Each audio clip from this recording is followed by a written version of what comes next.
and Mr. Antony Blinken, United States Secretary of State, to sign the Memorandum of Understanding for the Fulbright Academic Exchange Program and the Memorandum of Understanding on Countering Foreign Information Manipulation.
Now please, Prime Minister Rama and United States Secretary of State, Mr. Antony Blinken, position yourselves in the lecterners.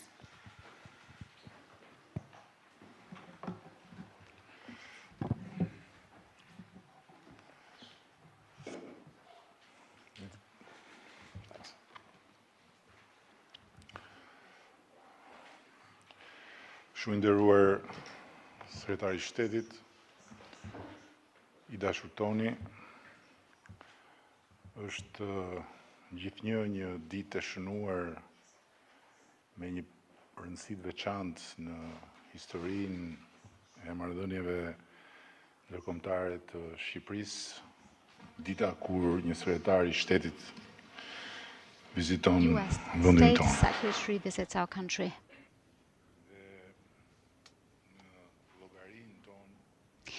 Well, in our books, you are the sixth State Secretary visiting, but this time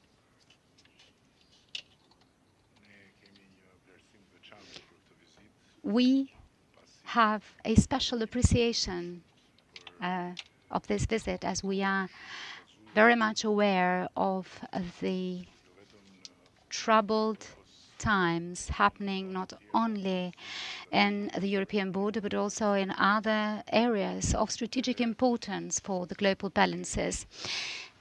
Consequently, actually this is something that adds especially to the burden of your agenda. The very fact that you found time and saw it necessary to stop in Tirana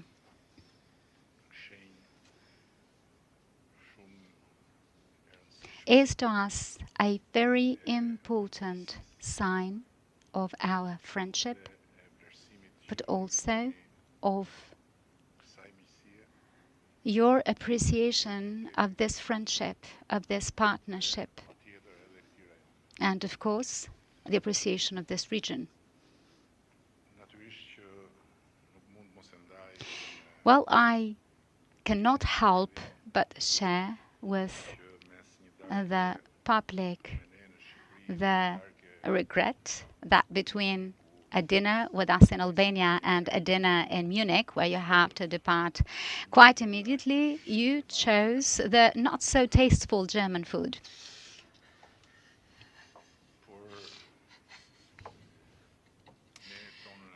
Well, we did our best. Our dinner was ready.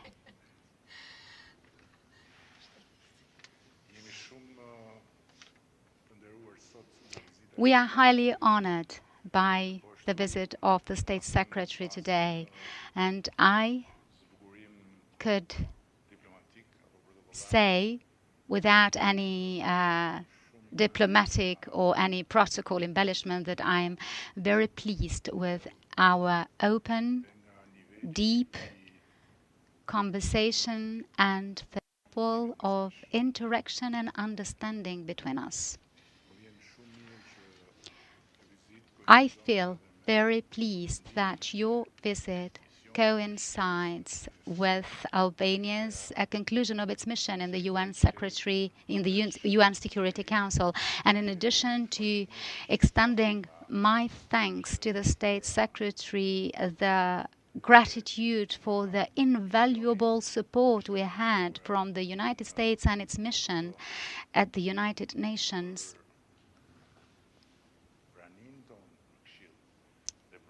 Their support of our presence in the Council and the support to our success in the course of the 2 years where we were not permanent members of the UN Security Council. I also extended my gratitude for the very touching message that the United States ambassador in the United Nations shared for the high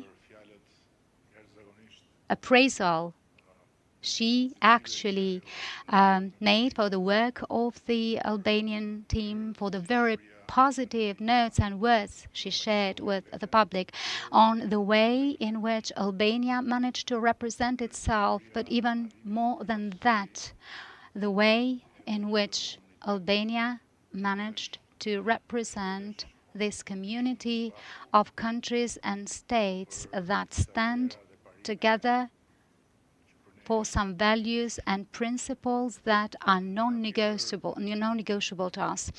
On the other hand, I wish to thank the State Secretary publicly also for another support that maybe is not so much talked about and it's not so visible, but it's a constant, important and useful support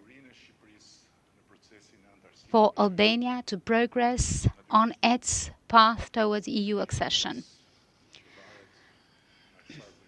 Clearly, this is a process that depends on what we do. It also depends on the assessment and judgment of our allies in the European Union.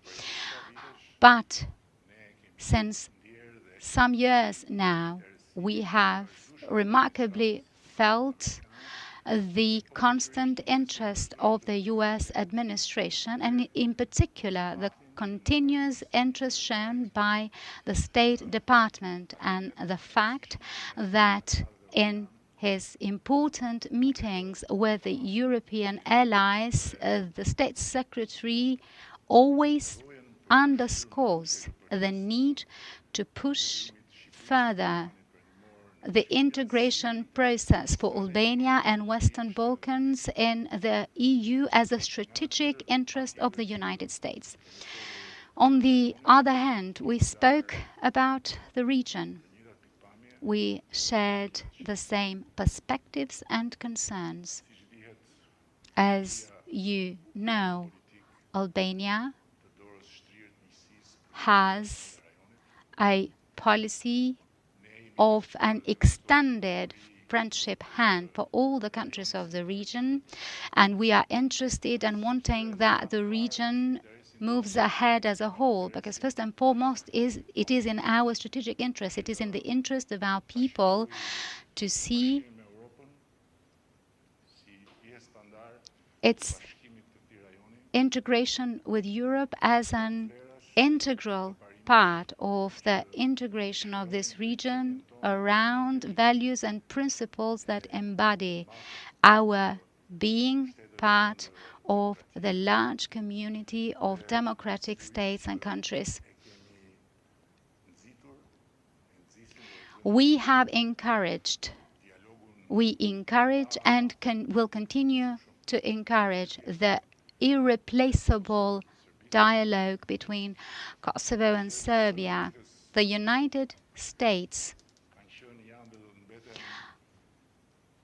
have been, are, and will be the staunch supporters of the process for the final recognition of Kosovo and to meet the international subjectivity of Kosovo, and it is actually better for all Albanians and also Albanians in Kosovo to be reminded, to remember that without the United States there would not be an independent state of Kosovo, and that the interest of the United States in this region, and specifically the interest of the United States for things to run smoothly in Albania and Kosovo, is not a second-hand interest. It is neither an interest that is separate in any respect from our interest in Albania and Kosovo to build a peaceful and prosperous future for the next generations.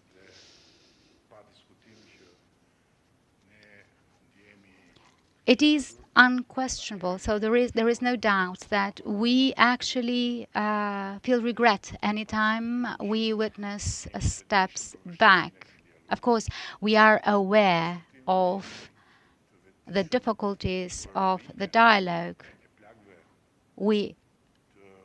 There is no doubt that we are cognizant of the wounds of a not so past tragedy of those who live in Kosovo, and we are also aware that in certain points in time, such as the terrorist attack in Bansk,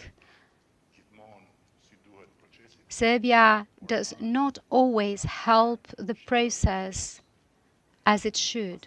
But first and foremost, Albanians of Kosovo and all of us must be conscious that it is in our interest, it is in the interest of Kosovo to progress, even unilaterally, should the need arise, to meet all those requests put on the table of dialogue that are not restrictive demands. They are neither demands for Kosovo to give up a single millimeter of its dignity, of its sovereignty, and of its future. These are requirements or demands that, through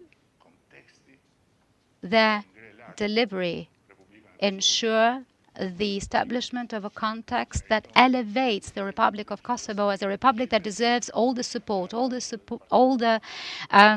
support and also the trust of our strategic partners, without whom the future becomes even more remote and the present becomes even more complicated. So even today, after we discussed and talked, I want to repeat our appeal, my appeal, for the authorities in Pristina not to take any steps without consulting and being coordinated with our strategic allies, because it is first and foremost in their interest. And of course, it is in the interest of our alliance. Actions that are not consulted and uncoordinated could perhaps gain some votes for the moment, turning the foreign policy into a tool in function of the domestic policy, but there is no long-term gain. On the other hand, we discussed about the dimensions of our bilateral cooperation, with the latter not only being a constant strategic cooperation in the area of security, but it is also a cooperation that is increasingly gaining an economic dimension. Well, it is unquestionable the need and importance of U.S. investments in Albania as a testament not only of this relationship, but also of the awareness of the large potential Albania has in critical sectors for the world today and for our region, for example, like the energy sector. The US administration is highly engaged in working to tackle the climate challenge, and it is highly committed to supporting all the programs and projects of green energy. And we believe that in this respect, US companies are a desired partner. And we hope that this process that has already kicked off will progress further. Equally so, we believe that Albania is a country, and the Secretary actually is a witness of this himself. This is a country that the US tourists actually can visit because it's worth it.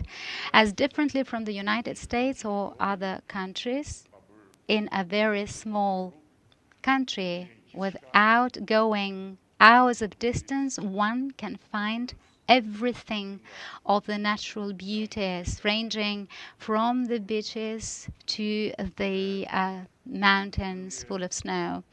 By way of concluding, last but not least, I wish to publicly thank the State Secretary for what we've been discussing again and again in all our meetings, and something that we repeated in our meeting as well. That is the irreplaceable support to transform Albania from a country that had never justice and where the impunity culture was the norm,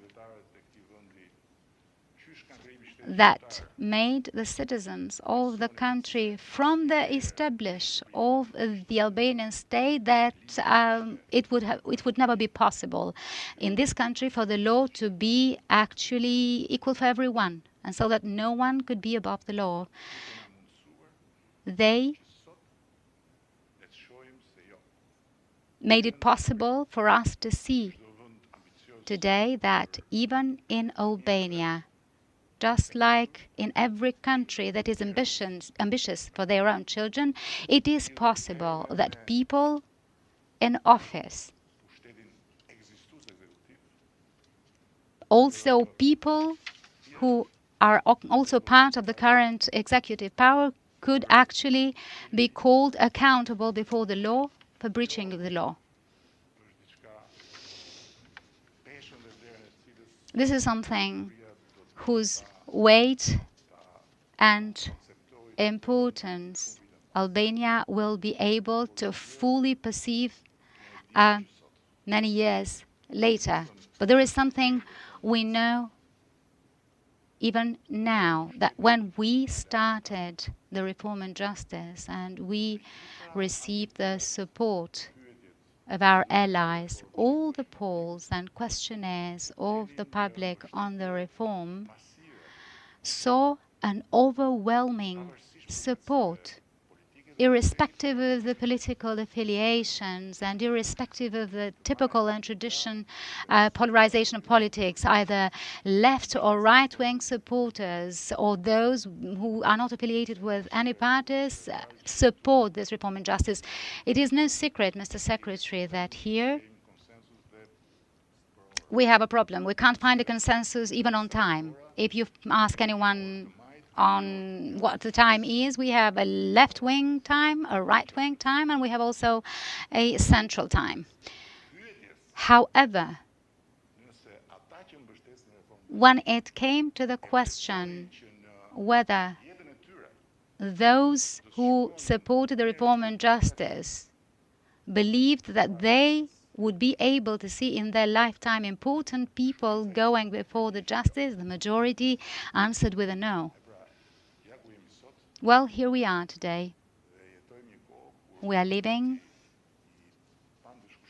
in a time where the myth of impunity and the myth of the powerful above the law has been debunked.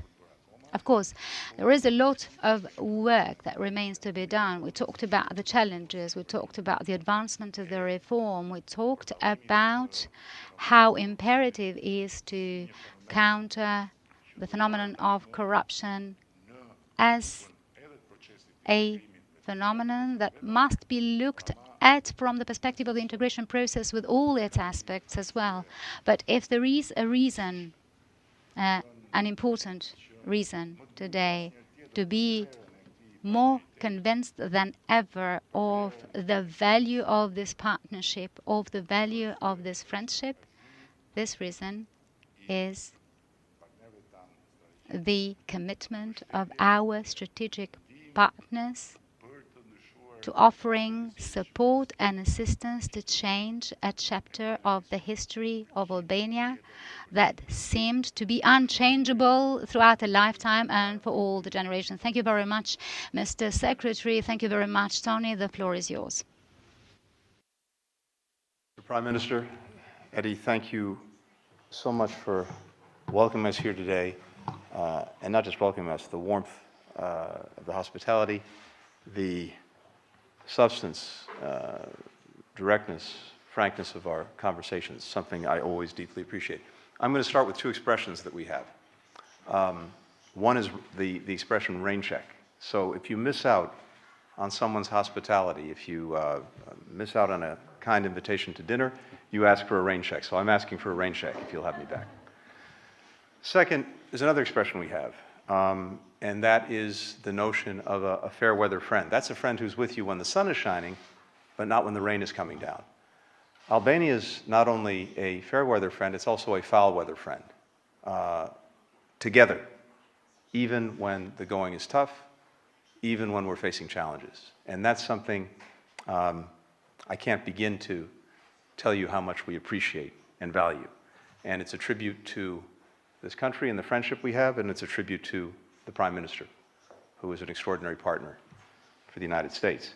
I'm here on my first visit as Secretary to Albania because this partnership between our two countries is stronger than it's ever been. And the relationship for us is vital to addressing so many issues that matter to our people.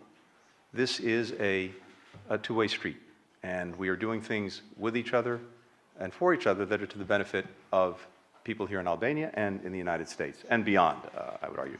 As a key NATO ally, a powerful voice on the UN Security Council, and you heard the Prime Minister allude to this, we had a really extraordinary partnership during the 2 years that Albania was a non-permanent member of the Council, and that was reflected in the message the Prime Minister referenced from our ambassador, Linda Thomas-Greenfield. We did, I think, very, very important and strong work together, particularly holding the pen together on the question of Ukraine and the Russian aggression, something we deeply value. Now, a new member of the Human Rights Council, and also playing a growing role in other critical international institutions, including UNESCO. This is consequential not just for Albania, not just for the region, not just for Europe, it's actually consequential for the world, and we deeply, deeply appreciate it. We had the opportunity today to discuss a lot of issues and challenges that we're facing together. And we focused first on what we're doing to promote our shared security. As you know, Albania has been from day one a staunch supporter of Ukraine, really the first to step up, to raise its hand. It was one of the first countries to send military aid to Ukraine in the wake of the Russian aggression. Guns, ammunition, mine-resistant vehicles, and is currently one of the top 10 per capita in terms of its support for Ukraine and security assistance. The Prime Minister said this at the Security Council last September, and I'm going to, Eddie, if I can, I'm going to quote you. The struggle of Ukraine is also the struggle of everyone who aspires to live in a world where nations are free and equal, where territorial integrity is indisputable, and where the right to live in peace is unquestionable. It's hard to think of a more eloquent way to put what's at stake in Ukraine.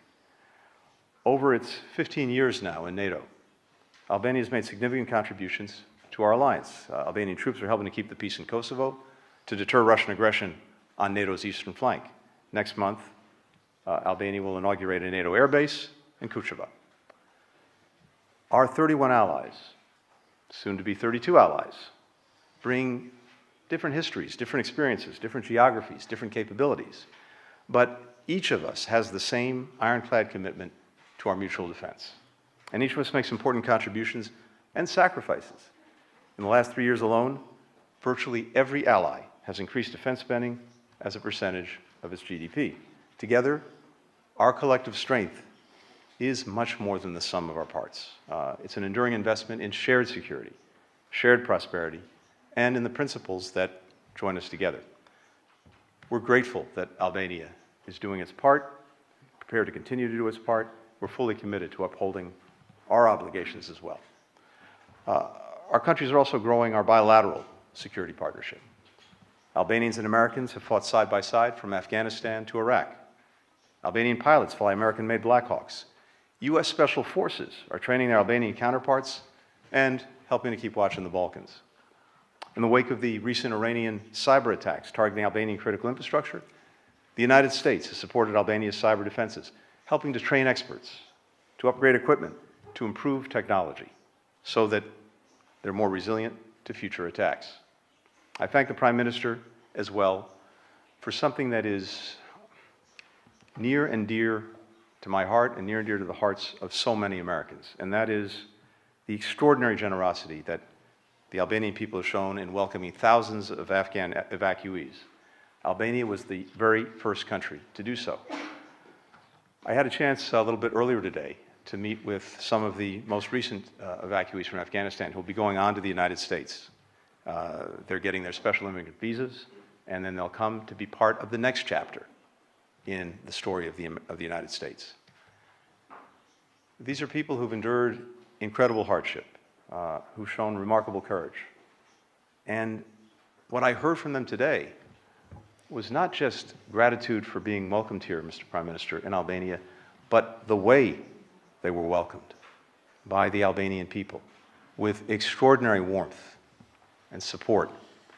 And it's hard to describe how much that means to people like our Afghan colleagues and friends who are in the midst of the most uprooting experience possible. We're committed to resettling them in America, offering them a similarly warm welcome. But I have to say we're really inspired by the way that you've done it. Prime Minister and I also discussed how to keep making Albania's democratic institutions more accountable to Albania's citizens. Justice reform has not been easy, perfect, or quick, but it is showing real results, and you heard the Prime Minister describe them. Today, I met with key judges and prosecutors who are helping to lead the reform effort. Corrupt officials are being held accountable. Members of organized crime are going to prison and losing their assets. So this is a very powerful process, but it's a process, and it continues to move forward. We'll continue to strongly support Albania in these efforts, which are critical steps toward Albania joining the European Union and what the people in Albania deserve. Our democracies are also threatened, both of us, by disinformation, and that fuels division and it erodes trust. We just signed with the foreign minister memorandums of understanding, and the one that we signed a moment ago will enable the United States and Albania to develop a shared approach to countering dangerous distortions and lies and build a resilient information ecosystem. There is an information competition, even an information war that goes on day in, day out. And it's critical that democracies have the tools that they need to act effectively in dealing with it. We also discussed ways to further strengthen our economic relations, again, as the Prime Minister said. American investment in Albania has tripled since 2019, and it will only grow more as the business climate continues to improve. Our companies are exploring hydropower, wind, solar projects in Albania. These have great potential to diversify Albanian energy resources and sources, to help our shared planet, and to create inclusive economic growth for everyone. Finally, we committed to deepening ties between our people. Eddie and I just came from a really terrific gathering at the Pyramid, just a few doors away from here, where I met some of the young people who are participating in our exchange programs. They're alumni, current participants. These programs are making the bonds between us stronger every single day.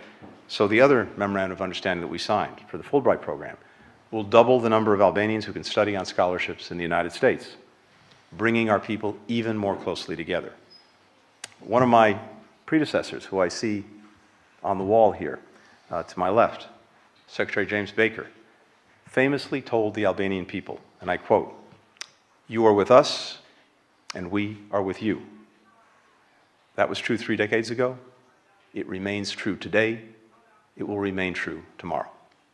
Thank you, Prime Minister. Thank you. Mr. and Secretary of State, there are some questions from the journalists from you. First question is from Mohamed Veliu from Top Channel Television. Faleminderit.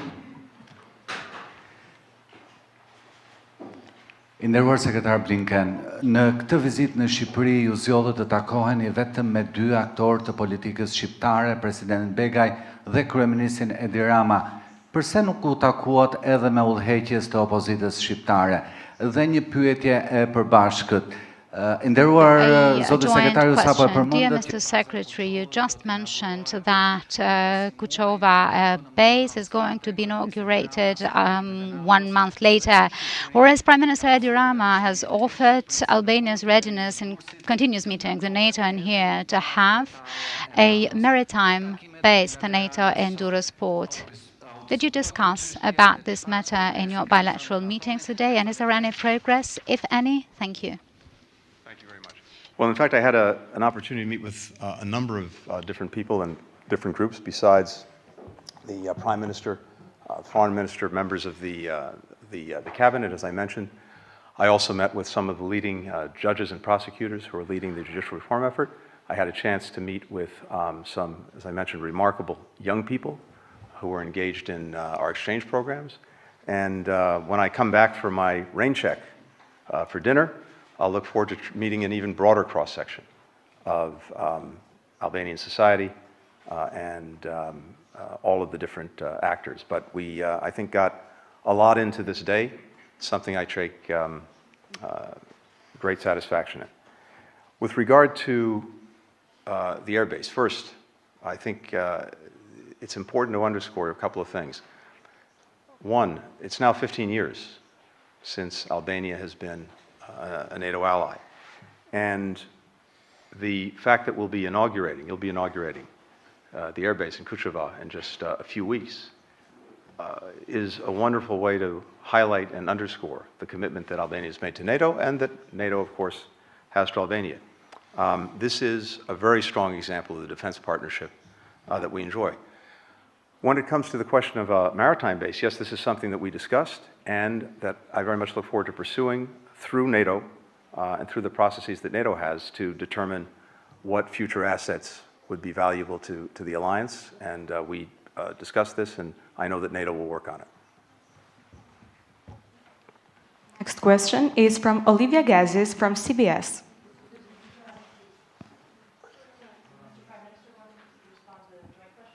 Eddie, was there anything you wanted to add? I didn't think that I was also involved,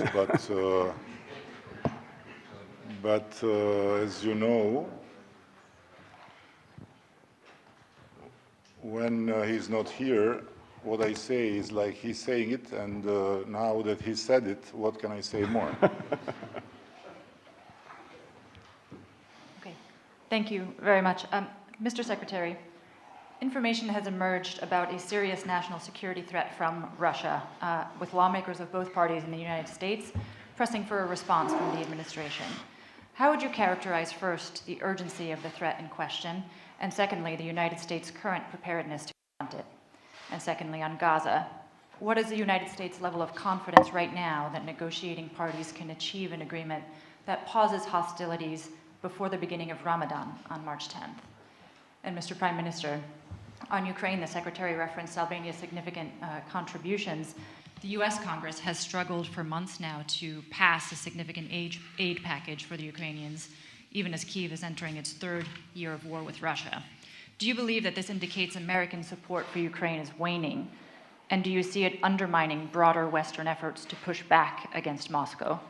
And secondly, if I may, Mr. Prime Minister, on NATO, given recent statements by the Republican presidential frontrunner in the United States, do you have confidence that America will uphold its commitments to NATO's collective defense pact, no matter what members' defense spending levels are, and no matter what the outcome is in November?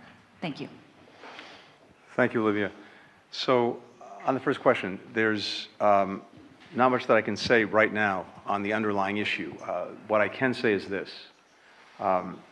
This is not an active capability, but it is a potential one that we're taking very, very seriously.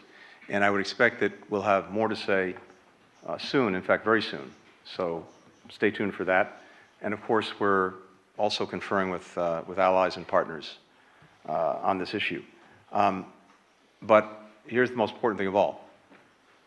The President's focus, President Biden's focus, is on the security of the United States and its people.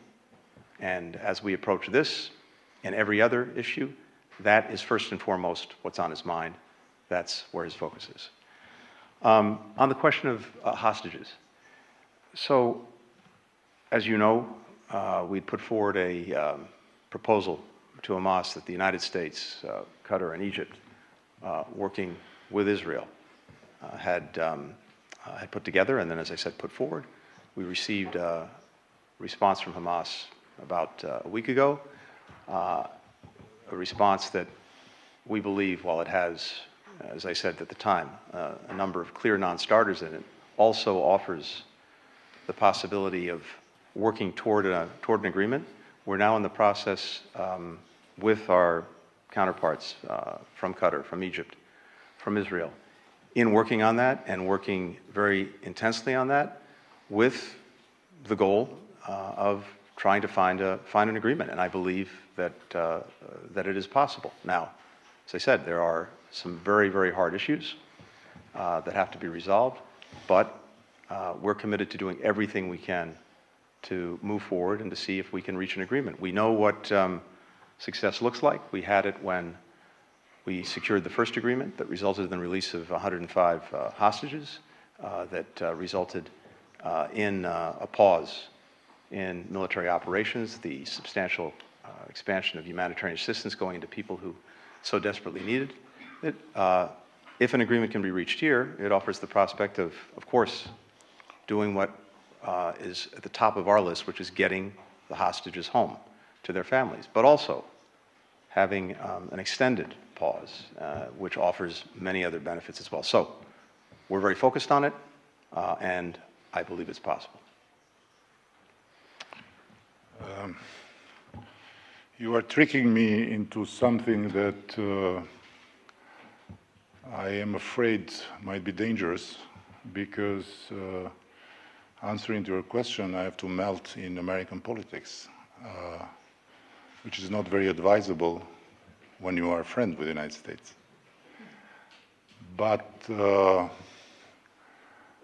I want to take advantage from your presence to invite you, maybe through your TV, to share with the American public a map of Mongolia, following Mr. Putin's interview and his reasoning on the legitimacy of attacking Ukraine, that went back to 9th century. But if you dig a bit more, you will discover that Russia, once upon a time, was within the borders of Mongolia. So I know that Mongolians are peaceful people, but I don't think that looking back to the maps and using history like a reason to attack other people, to take others' lives, to destroy others' houses, to break others' future, is quite insane exercise. And being in that situation, Ukraine couldn't survive so far without the United States, first and foremost, and all the other allies and friends, who, by the way, are not eager to enter in war with Russia or with whomever, but have to protect Ukraine for protecting the world they believe in. Now, if you want me to have a take on the American Congress and Senate, I think I should not go there, because let's say that the American politics nowadays is not at its best. But one thing I can say, I had the privilege to be Prime Minister of Albania in NATO when the former president was there. And despite the rhetoric, despite the colorful way to confront adversaries, I don't see that NATO was weakened. On the contrary, what was decided before continued to be the case. Every country continued to put more money and to put more effort in increasing the NATO budget. So now, elections are elections. Trump is Trump. American politics is American politics. But I think the United States is something more than that. And what makes the United States one of a kind in our community of countries and of people all around the world is that the United States cannot and will never, in my view, shy away from what are the principles and the values to be protected, whatever it takes. And so I'm not afraid of anything but of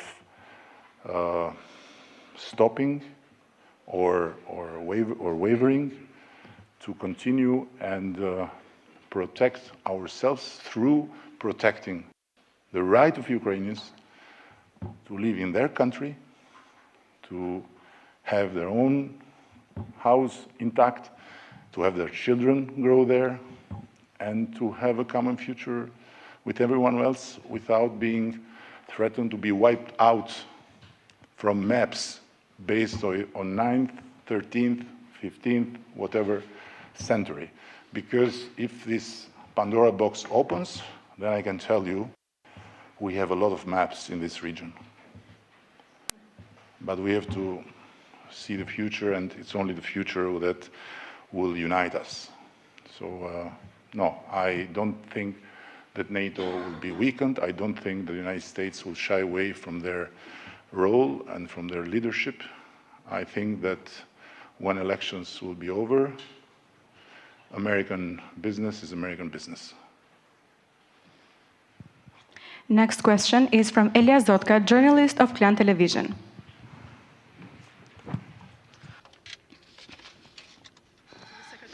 Mr. Secretary, you did not touch upon the region and Kosovo in your remarks. Therefore, I wish to ask specifically a question about Kosovo.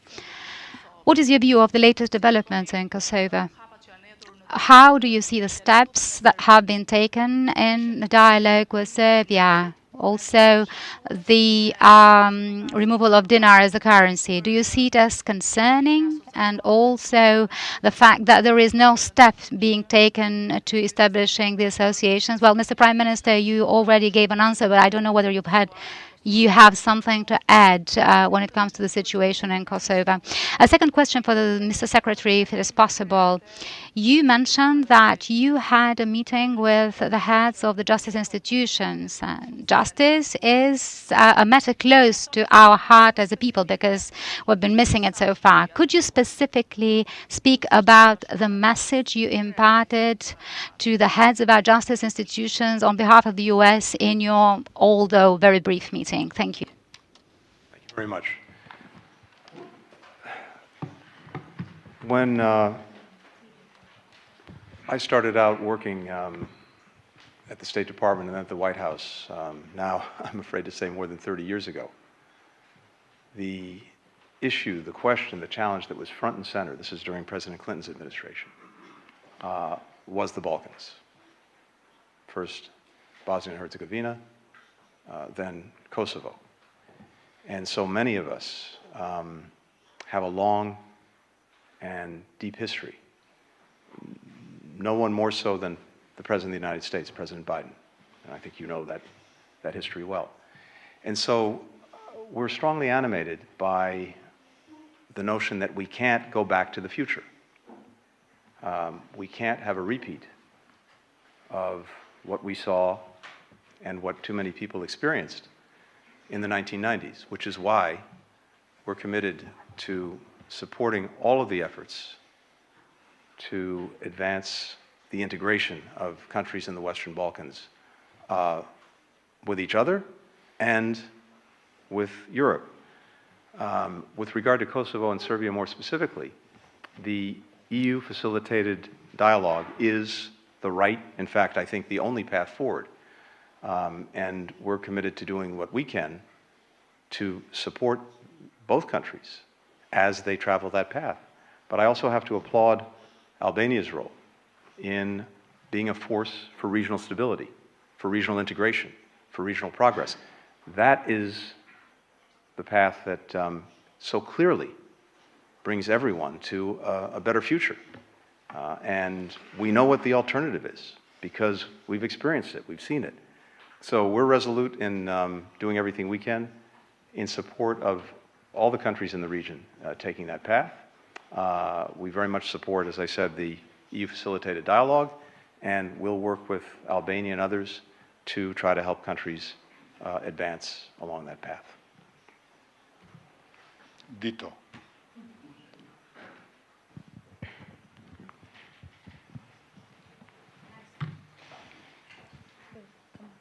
No.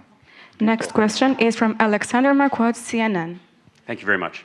Mr. Secretary, you just said a moment ago that you think that a deal is possible, a humanitarian pause and a hostage deal. After the meeting that took place earlier this week in Cairo, do you think that that deal and a pause could be reached before Israel launches its expected offensive into Rafah? Do you think Prime Minister Netanyahu favors that Rafah offensive over reaching a hostage deal and a humanitarian pause? And then separately, 2 teenage American boys have now been killed in the West Bank in the past few weeks. An American woman was detained by Israeli forces in the West Bank. 2 young American men were also detained by Israeli forces in Gaza. Have those detainees gotten U.S. consular access? Do you even know where those detainees are? And when it comes to the investigations into the teenagers' deaths, where do those stand? Right. Thanks, and Mr. Secretary, may I ask the Prime Minister also a question?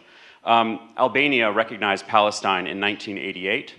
Prime Minister Netanyahu's office said earlier today that now is not the time to be speaking about gifts for the Palestinian people. Do you think that a 2-state solution is still possible with the current Israeli government? And how do you and the U.S. think that is achievable? Thank you both. Thank you, Alex. So, look, on the first question, I'm obviously not going to be speaking for the Prime Minister or telling you what his views may or may not be on these questions. You'll have to ask him yourself or have others ask him. All I can tell you is this. As I said to Olivia's question, we believe it must be and must remain a priority to do everything we can to bring the hostages home, to get them back with their loved ones. And that's where our focus is. We've done a lot of work to try to get back to this point. That is where we think an agreement is possible, even if difficult. And at least from the perspective of the United States, we think it's imperative that we continue to pursue that urgently. And as I said, that would bring many other benefits with it, and notably an extended pause to the conflict, an extended expansion of humanitarian assistance, all things that would be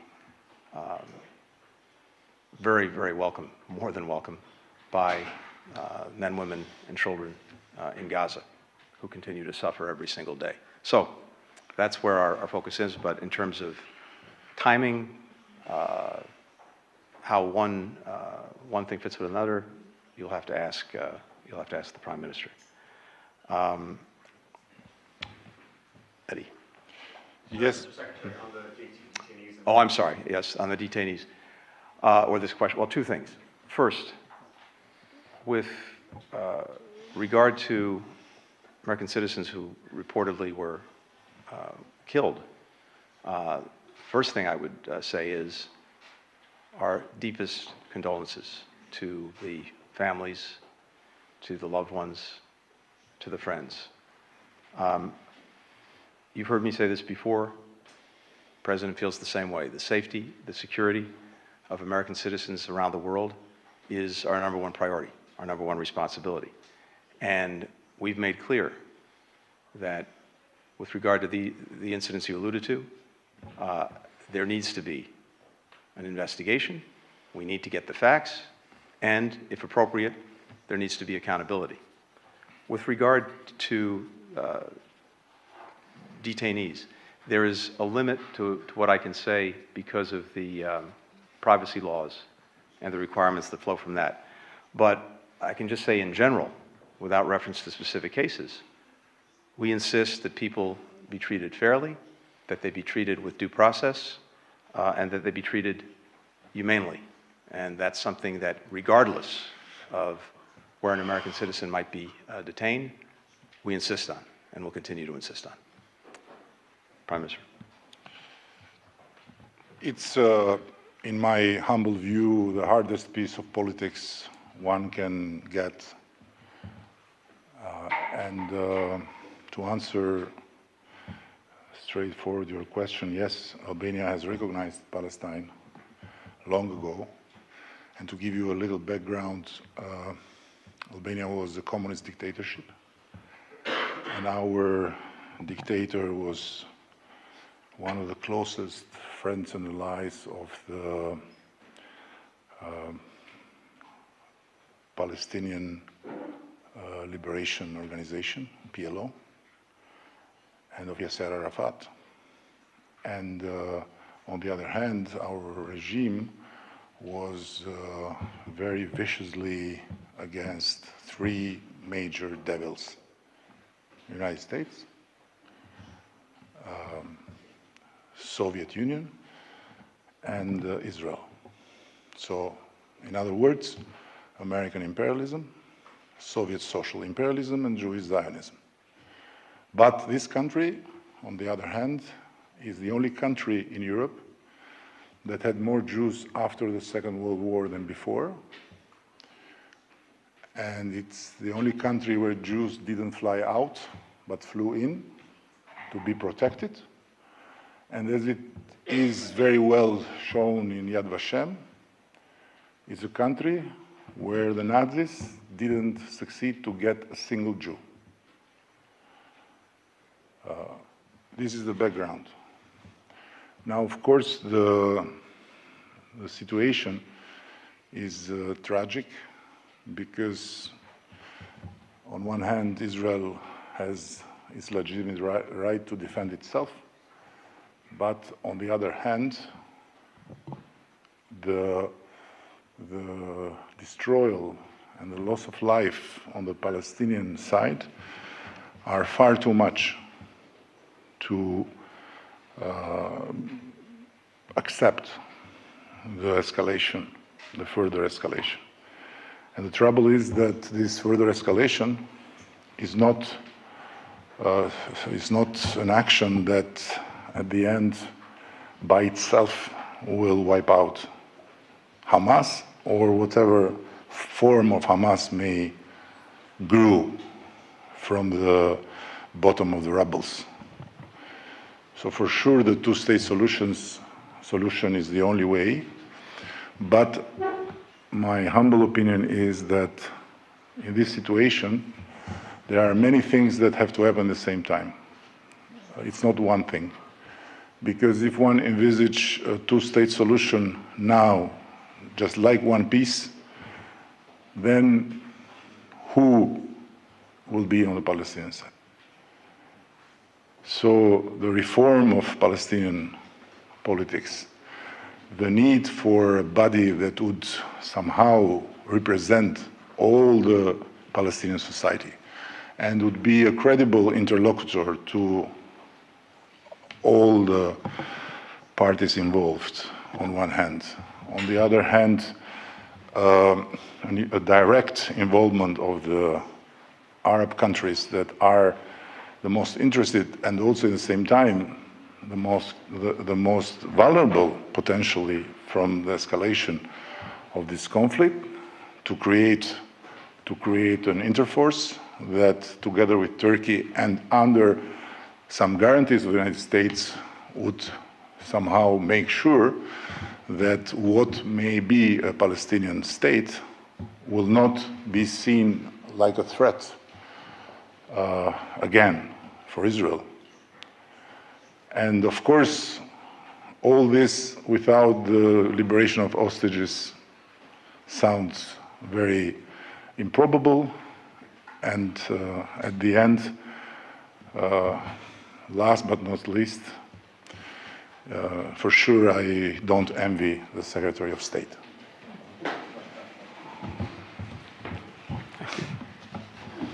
And now at the end, we would like to thank you all for being here today. Thank you.